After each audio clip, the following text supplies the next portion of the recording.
Magandang araw mga kamiranda. Ako si Lynn.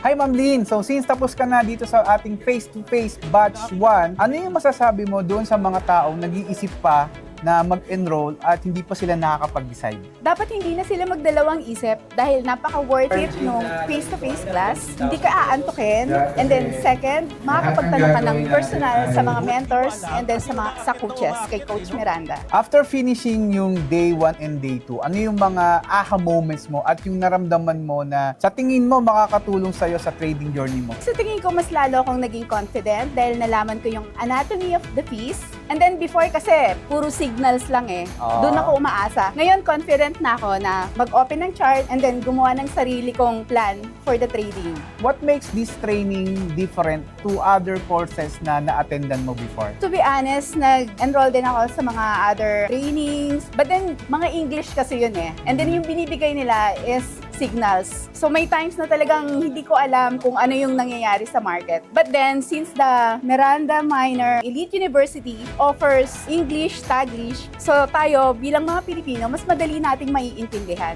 Ano naman yung message mo doon sa mga kamiranda nating nanonood na nag-i-struggle pa rin sa trading ngayon?